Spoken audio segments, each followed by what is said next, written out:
Today on the show, I'm going to get to my passive income number. So that's going to create my financial, quote unquote, independence. building a passive income empire.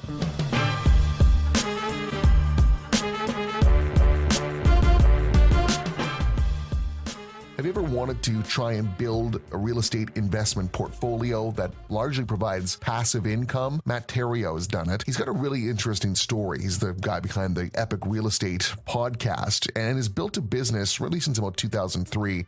First as a real estate agent, and then later developing systems to develop a passive income stream for himself. He's passionate about it, and the story of how he did it is a pretty inspiring one, and I think you'll enjoy it. I was really fascinated by your biography because it's a unique one, and I'd like to maybe set it up for the audience a little bit because your story is an inspiring one. You were in the Army, I believe. You fought in the first Iraq War in the Desert Storm. Marine Corps. Marines don't want to be confused with the people in the Army. I apologize. And then vice versa too, just to be fair. But go ahead. And then you moved into the music business quite successfully for more than a decade, which all kind of came to a crashing halt once digital downloads became the norm in the early 21st century. Can you talk a little bit about that early part of your life and I guess where you were left after that phase of your career kind of hit the skids? Sure. Yeah. When I was in high school, I got dabbled into the music business and was DJing and producing and made a few bucks. And that's really what I wanted to do. But I was getting really close to where I was going to turn 18 and I didn't know if I was going to be allowed to stay in the house any longer. So I was concerned about having a roof over my head. So I did the logical thing like anyone would do and got the backup plan to join the Marine Corps. And I joined as a reservist thinking I was just going to always have a plan B. At least I'd always have a roof over my head. I'd always be able to eat. And then I could potentially, if the music thing didn't work out, I could get access to this GI Bill thing and go to college later. So that was my master plan. And as soon as I got into the Marine Corps, we hadn't been in a war or any sort of conflict in a couple decades. And all of a sudden, all of us reservists were activated for war, and now it's full-time duty. So I got pulled out of the music business and into a full-time Marine, and did that. I don't know I was active for longer than I was a reservist.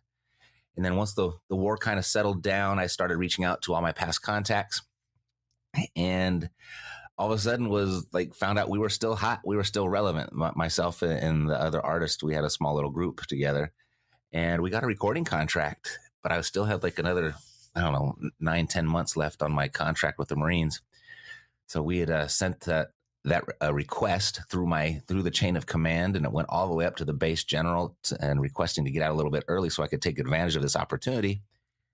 And the general said, sure, no problem. You served your country. We won the war. I don't want to stand in your way. Just don't forget me when you're famous. And that's kind of how that all went together. And I spent the next 12, 13 years in the music business doing pretty well for myself. And then that digital download thing came along and just turned that whole industry upside down. And in probably 6 months, I went from the previous year of 7 figures to the age of 34, bagging groceries for $7 an hour. What a head spin it must have been, and how detrimental it must have been to your psychology. I mean, you were kind of riding high for a long time through your 20s and into your early 30s, and now you're literally begging groceries again. Can you talk about how you dealt with that? Because I know a lot of folks listening right now deal with these sorts of problems, right? Sure. It can have just a hugely detrimental impact just on your self-confidence. How did you deal with it? Yeah, I mean, how did I deal with it? Not gracefully, that's for sure. I blamed everybody and everything on my situation. I mean, I was 34. I thought I was set in what I was going to do the rest of my life. And I'd gotten there relatively easily. I didn't have to wake up and exercise any sort of disciplines and force myself with to-do lists and goals. And I just got up and did what I did, and I got paid for it. And it was just a beautiful life. So, doing that for so long, I didn't bother to learn anything else. I didn't have a plan B. It had just come so easy to me. And all of a sudden I woke up and there I am. I'm bagging groceries. I'm taking my lunch breaks with 16-year-olds and, making $240 a paycheck. And it was just what am I supposed to do with this? I mean, this used to be my appetizer happy hour bill, Yeah. And it was, if you don't mind me asking, you're talking about making 7 figures and doing really well. What happened to the money? Were you just a young guy just living large and it was all gone? Oh, good question. No, I mean, in hindsight, it's crystal clear what happened. At the time it was happening, it was a mystery, because I mean the music industry had been the way it was for so long, and it was such a stable, I don't know, community or business, and people went and you recorded records, and they went out and they bought it. They went to music stores and bought CDs, bought records, bought cassettes, and we had a very simple formula to where we knew exactly how much to put into our advertising each month, exactly where to place that, and we could count on, a great return. Like, we never got on the radio for too much. We never were on MTV, but we had this little underground independent hip hop following that supported us, and we'd sell 30,000-40,000 units a month, and that would be, at $8 profit per. That was a good living. And then there's one month where our formula just noticeably worked a lot less. I mean, it was almost instant. And we were like scratching our heads like, well, maybe the record wasn't as good as we thought it was. So we released another record the following month, and it worked even less, and then worked even less. And like I said, we had no idea what was happening. So we just kept throwing money at the problem. And in 6 months, we were out of money. Wow. Could you share with us the name of the group you were associated with? Yeah, well, I was a music producer, so I was much more behind the scenes. But that original group was called Shakespeare and the Lumberjack. Oh, we'll check it out. I don't think I've ever said that on a podcast before. Oh, you have. But here you go. You got the exclusive. And but yeah, that we were signed, and we were on the same label as Weird Al Yankovic. So we were a little bit of a novelty hip hop group, and they thought we were cute and smart. So oftentimes people say the worst moments in their life or the darkest times are really those moments that make them who they are as they move forward, and they'll look back at those times and feel like those were had the greatest impact on their success moving forward. Do you kind of see that, looking back on that, and that it kind of shaped you as a business owner and becoming a real estate investor, or does it still seem just like a real shitty moment in your life? Yes and yes. I think what the pivotal moment there was I didn't realize what I had created on my own. I didn't know how to be intentional about recreating it. But I really got the message or the lesson that, if it's going to be, it's up to me. And that was one part. The second part was, although I made a lot of money in music, like we did really well, I was still dependent on putting out that next record each month to keep the machine going. And I saw how quickly it could be taken away from me. And I took that lesson into real estate that's what made me really attracted to passive income and cash flow investing. It's why, the book Rich Dad Poor Dad just resonated with me so much. I was like, oh my God, this is the answer to my dreams. It's the answer to the rest of my life, because I am never going back to bagging groceries again. So that's what really built the conviction, I think, during that low point. Awesome. Yeah. And then so out of that bagging groceries, how did you move into real estate, and how long was that transition, and what did that learning curve look like for you? Sure. Yeah. I was doing the grocery thing, the paper plastic thing, for about 6 months. And it took about 6 months for it to settle in, like, wow, this is what it's going to be for the rest of my life if I don't do something. And I kind of entered a level of, went from rage when I started there into like depression and kind of this feeling of helplessness. And the grocery store manager we happened to be the same age. He was 34. I was 34. He'd been working there since I think he was 16 years old. It was his first job in high school, and he'd been there ever since. And so he and I, we got along, we connected, and he had noticed one particular day, and I'll just make a long story short, but there's one particular day I was really feeling crappy. And he said, Matt, come up to my office. Let's talk for a second. And he said, what's up? And I just kind of told him everything I just told you. Like, this is my life story. This is where I am now. And I don't know what the hell to do now. And he said, and these are the words that if you've listened to the podcast, like you were saying, Brian, 100 times you've heard me say this at least once, real estate is the final frontier where the average person has a legitimate shot at creating real wealth. And it was that grocery store manager that shared that with me. And at that moment, I was like, wow, if this is the final frontier, I don't have a plan B. I know I have to learn how to do something new. And if that's the final frontier for real wealth, I'm going to go learn how to do that. So that's where the decision process came from, was that I just wanted money and I wanted the best. I had to go learn the thing that was going to give me the best shot at recreating the former lifestyle that music gave me. And so that night I took a bottle of wine home and started searching Google for everything real estate, ran into an aunt that was the number one real estate agent. I hadn't seen her in 15 years, but she was the number one real estate agent just 2 cities over from me. Fired off an email that night to have lunch. She responded in the morning. We had lunch that day, and I think I was in school to be a real estate agent, get my real estate license within 24 hours of me sending that email or of us having lunch. And so I did that. I mean, that just seemed like if you're going to get into real estate, that was all I knew. Let's go get a real estate license. I guess that's how I'm supposed to do it. And of course, her being an agent, she was an advocate of that.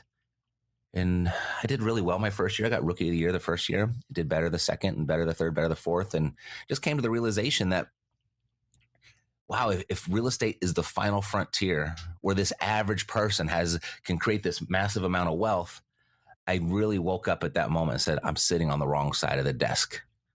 Because I had a couple clients that were just crushing it. And although they were good to me and they were great clients and they paid me my full commission, they just faxed over listings to me. They faxed over purchases to me. And I just took care of the paperwork and I got paid really well. But I really saw at the end of the day, looking at the HUD statements as to what they were making. And I was like, I want to be on that side. So that's when I made that. That's kind of how when that transition from grocery store to real estate agent. And at that moment, Matt, I decided I was going to be a real estate investor. Matt, you were a traditional agent for what, 4 or 5 years before you transitioned into buying properties? Yeah, about 3.5 years. Okay. Yep. And then what did the first deal look like for you? Yeah, so the first deal, well, if you've been an agent, I don't know if you guys have licenses? I do. Yeah. Have you been Danny is more of you've been a traditional agent? Talk show host guy from NPR.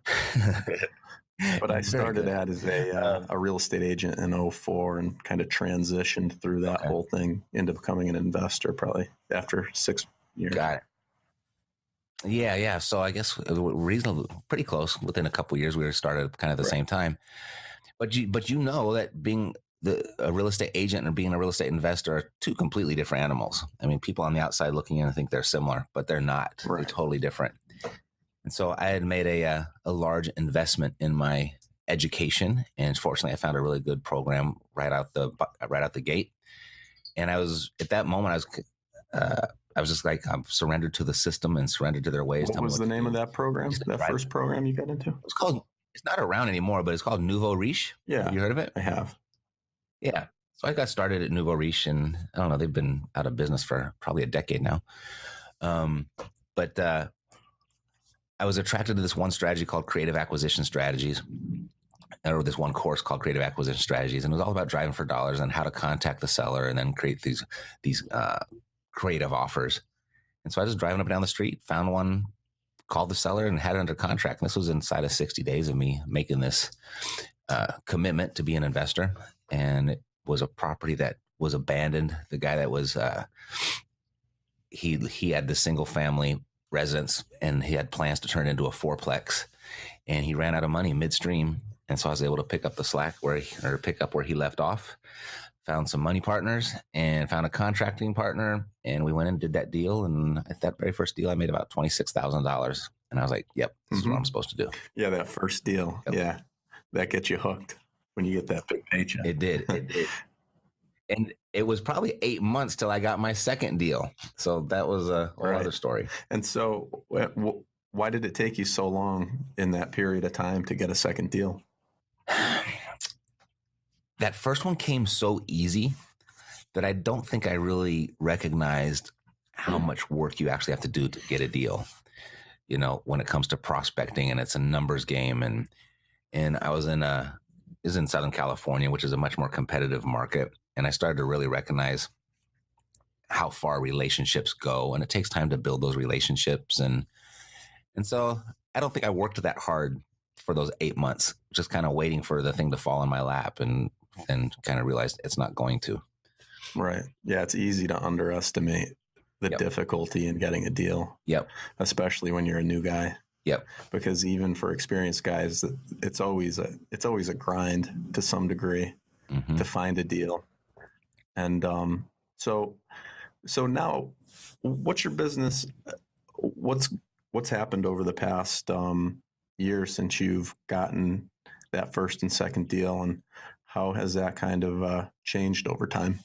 Sure. So, I made that $26,000, that one deal in over 8 months. That was long gone. So I found myself essentially broke again. And I stumbled across I don't know if I stumbled upon it or just kind of it connected one night. The light bulb went off. So I was going through, it was actually through Craigslist. And they have a section there, real estate for sale. And then they have another section called real estate wanted. And I just started calling through Craigslist and finding out what these 10 buyers needed and find out what these 10 sellers needed. I started playing matchmaker, start getting in the middle. And I would call the sellers and say, hey, if, this might not be a good fit for my portfolio, but if I happen to find somebody that it is a good fit for, would there be room for a referral fee for me? And I'd go through all the buyers and make a note of what they would say. And then I'd go all the sellers, and I'd go to the buyers. I'd ask the same thing. Okay, I don't have what you're looking for right now, but I'm talking to a lot of people this week. I might find it. If I happen to find it, would there be room for a referral fee for me? And so I was collecting referral fees from both sides on playing matchmaker. And that's how I started, like, really picking up the steam as far as my business goes. Right. And then you moved into buy and hold over the course of your real estate career. Could you maybe talk about what that portfolio looks like now? And Sure. Yeah. Through that same practice, that classified ad strategy, and through Craigslist, I started to run across all kinds of people that had all kinds of opportunities. And there was one gentleman who had a bunch of houses. I think it was like 35, 36 houses, like out of state, but he had them. He wanted to dump them, but he was willing to carry the paper. And so I said, I'll take them. So I went and got all of them under contract and sold about half of them, took the money from those sales, all those wholesales, and put it down on the other half and kept those for myself. And I was like, yes, this is what I'm supposed to be doing. I just kind of projected out and did the math. I was like, I'm only making $200-$300 a month per property, but I'm going to get to my passive income number that's going to create my financial, quote unquote, independence much quicker doing it this way than I would be flipping all the properties I was doing previously, even though I was making good chunks of money, to make that enough money to save it, to put it somewhere where it's going to spit off a residual income to you. It's like you got to work 5 times as hard. You got to do 5 times as many deals to make it work that way. So I just exercised a little bit of patience with the buy and hold. And from that point forward, every deal that came across my table or my desk, it was my intent to hold it. I didn't hold every one of them, but it was always my intent. And here we are. I got my portfolio all the way up to almost 400 units. And right now I sit at holding 50 properties and 50 notes on properties. Wow. And are you meeting your passive income goals at this point, or do you still got a little ways to go? Yeah, for my personal existence, yes. It doesn't cover the company overhead, but I could shut it down and just be done anytime that I want. So that's a good feeling. So are you still are you still heavily in the acquisition side of your real estate business? Are you still constantly sourcing deals, buying deals? Yep. We've got 3 levels of our business. We've got our education platform, of course, where we show people how to do it. But then we have our turnkey operation, where we work with busy professionals, doctors, lawyers, people that earn a high income but just don't have the time to go out and invest. So we do it for them. And then we have our fund, where we conduct all of our own personal investing.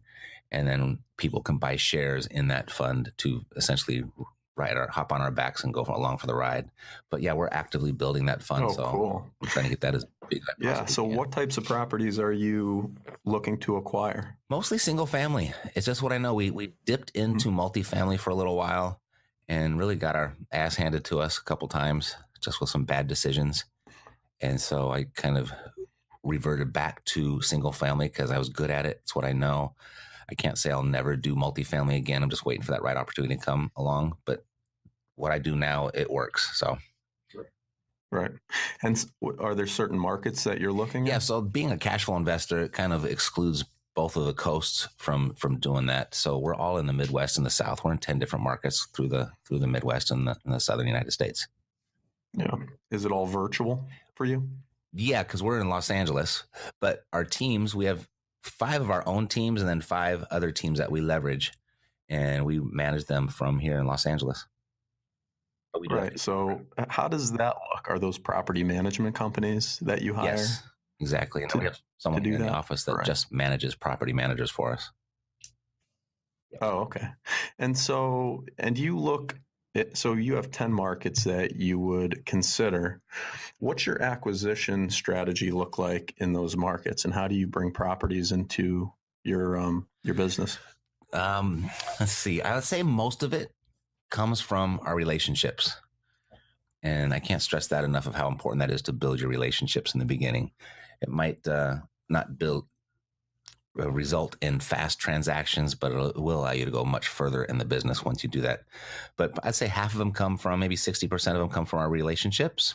And we are working pay-per-click pretty aggressively. We're working Facebook pretty aggressively.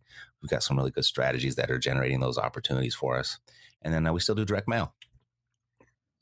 You still do direct mail. And so could you talk a little bit about pay-per-click and Facebook? I don't think we've really touched on somebody that's we've had some pay-per-click and Facebook marketers in, but they were running campaigns for people. And I think you could probably speak better on the specifics of real estate and maybe how the conversions work and that sort of thing. So pay-per-click, it's, if you go to Google and you search something, then you're going to get a certain number of organic results, and then you're going to get paid results. And when you click on those paid results, those advertisements at the top, the person that placed that advertisement has to pay for that click. And so you're optimizing for certain keywords. So, we're trying to buy keywords, like anyone that types in our market, they type in, how do I sell my house without a realtor? Like that long form keyword, long tail, they call it, or sell my house fast as is, get cash for my house. So I think we got like 600, 700 combinations of those types of phrases. So anyone in our market that types that in, or a very close variation of it, our ad comes up, and when they click on it, it takes them to our landing page, and then they read a little bit about our company. And if they want a fair offer from us, we promise them a fair offer, all cash, and they submit their information. That comes right to us, and we get a little text notification on our phone. Mm-hmm. Right. So they send that through, you get the text notification, somebody calls them and qualifies that lead. And then based on what they say, we'll determine how quickly you go to the property, or if you maybe refer it to an agent or something like that. Exactly. Right? Probably. Right. And what are you paying per click in these markets that you're in? Right now, we're probably between $80 and $125. Not a click. That's a lead. I'm sorry. That's a lead. Yeah. Oh, per lead, huh? Yeah. Oh, okay. We're actually running ads for you're in Connecticut, I think you said, right?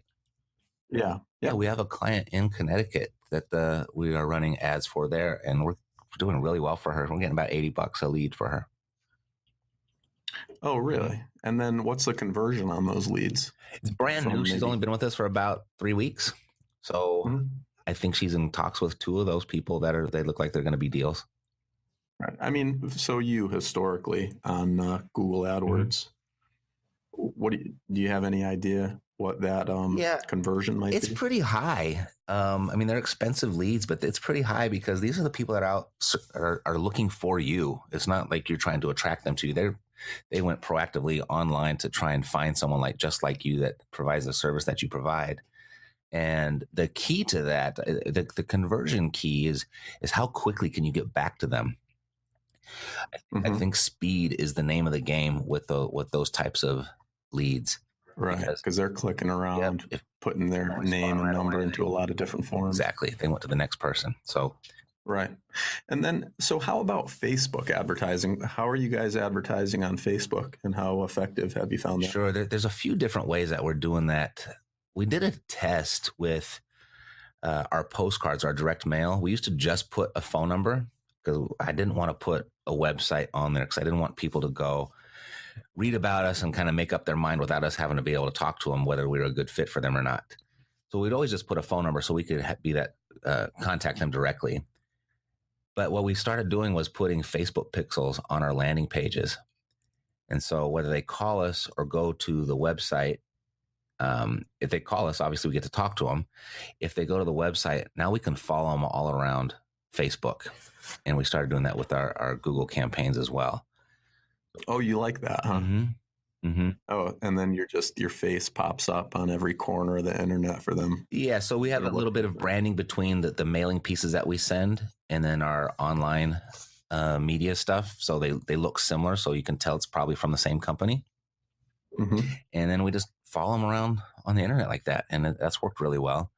The other thing that works really well for us is we'll place just videos, just helpful videos for someone that wants to sell their house fast, and there's no call to action or anything in it.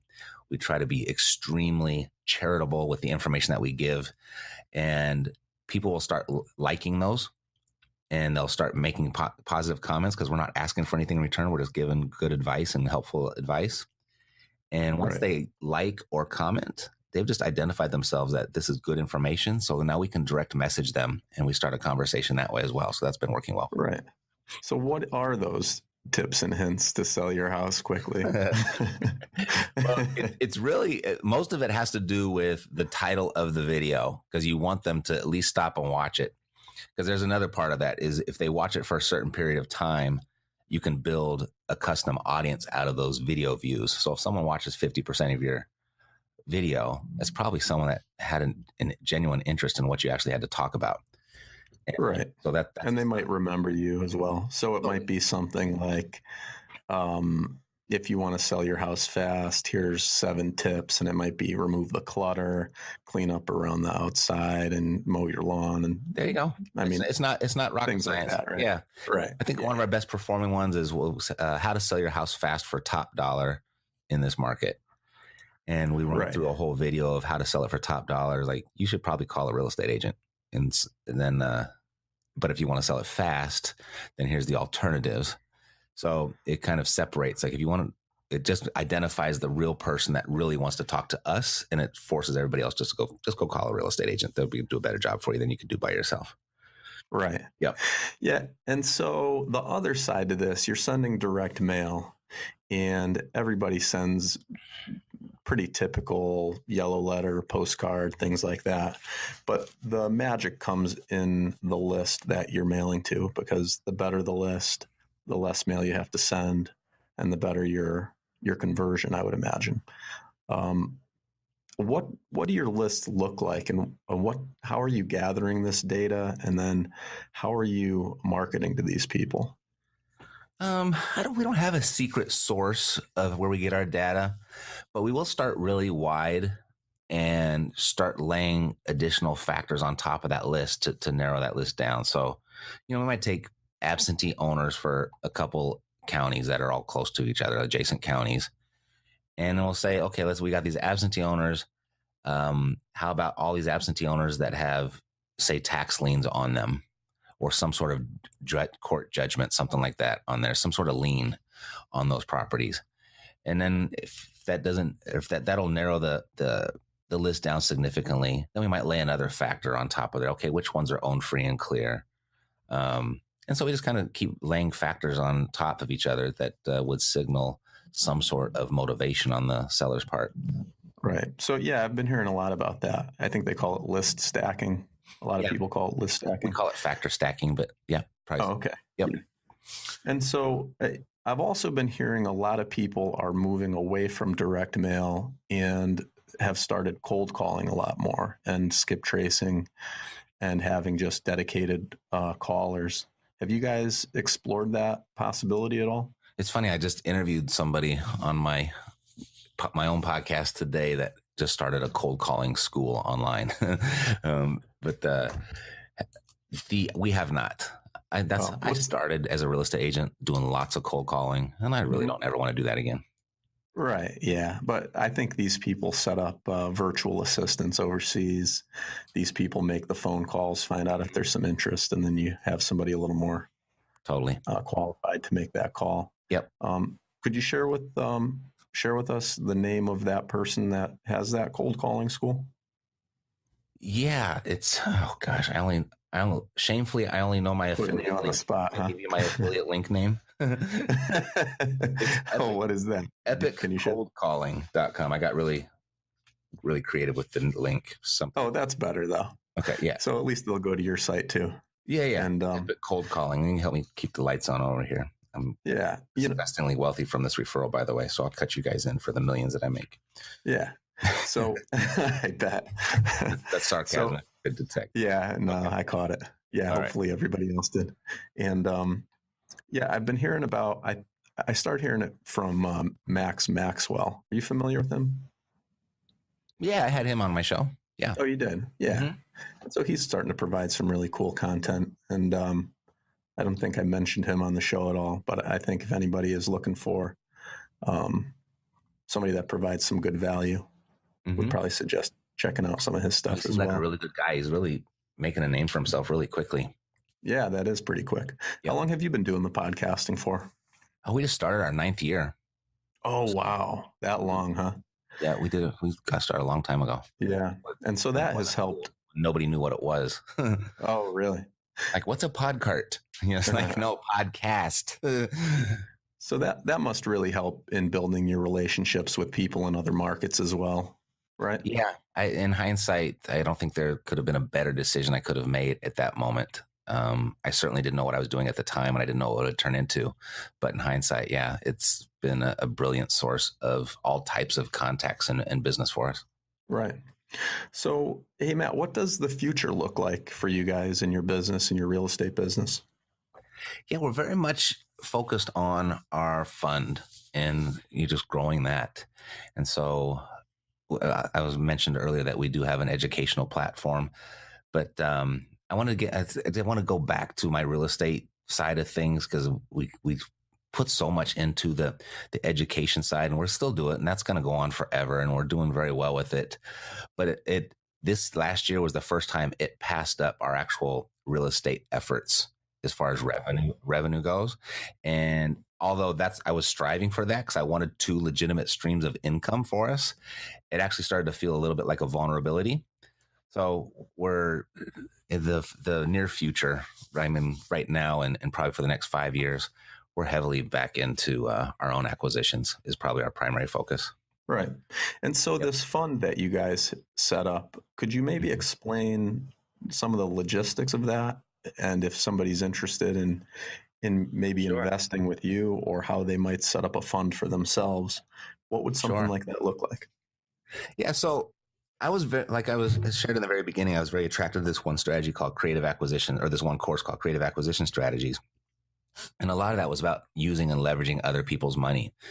And I did very well with that, just with various LLCs. I think so about 2 years ago, I had like 9 different LLCs with maybe 30 different partners, 30 different structures and different markets, different everything. And it got to be just a bookkeeping nightmare. And it was really tough to keep track of it and the payments and all that stuff. So I just liquidated all of that, redirected it all underneath one umbrella under the fund. And so now I just have one K1 at the end of the year for that instead of all those others. And that has just been a real, it's just simplified everything. So now I don't have to think about that stuff anymore. So that was the biggest reason I did the fund. And then from all those different relationships we had and all those different structures that we had with those LLCs, I just plucked the 3 most profitable strategies that were working the best for us. And we put those 3 strategies inside of the fund. So we do transactional funding for wholesalers. We do buy and then resell on seller financing to resident owners. And so we carry notes that way. And then the third strategy is we just buy and hold our best properties. So those are the 3 strategies we do underneath there. And if someone wanted to invest in that, you have to be an accredited investor. So you have to have a net worth of $1 million or more, excluding your primary residence, or make, I think it's $250,000 a year from your job, or $400,000 if you're married. And so they can just come in and buy a stock. It's kind of like a mutual fund. And then we report quarterly, and then sometimes we win, sometimes we don't. But the the mission is just to continue to go forward and get bigger and bigger. Oh, wow. How many investors do you currently have in your fund? I think we have 7. Mm-hmm. So we're still relatively young. We just passed our 1-year anniversary. And I think we're about 1.5 years now, 18 months in. Yeah. And you found that to took be a while to get it started, but we got good momentum going now. right. And what sort of documents do you need to set up to have a fund like that? Yeah, you have to register with the SEC. You have to create your private placement memorandum, your PPM. And so we did that. And that's not cheap. That's not cheap. No, it cost us $40,000 to put that together. And so yeah, that's the paperwork that's required for the PPM. You know, that was about $40,000 along with that was the attorney fees. Yep. Wow. And do the investors that come in on the fund share some of that expense with you, or that's all something that you have to carry? Yeah, you take it up. I mean, you obviously have to put that out up front, but once your fund is open, you can recoup all of those startup expenses. Right.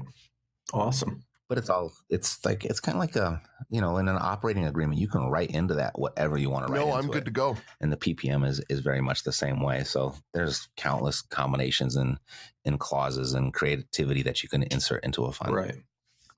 Awesome. Hey, Danny, do you have any questions on your end? Yeah. So, hey, Matt, do you want to share with the listeners how they can get in touch with you, how they can become involved, that sort of thing? Sure. Well, our podcast is Epic Real Estate Investing. And if you listen to this podcast, you probably have no problem finding ours. And we just launched a pilot program, because I've done a few of these interviews, and you didn't ask this question, but a common question is, if you lost everything, how would you start over again?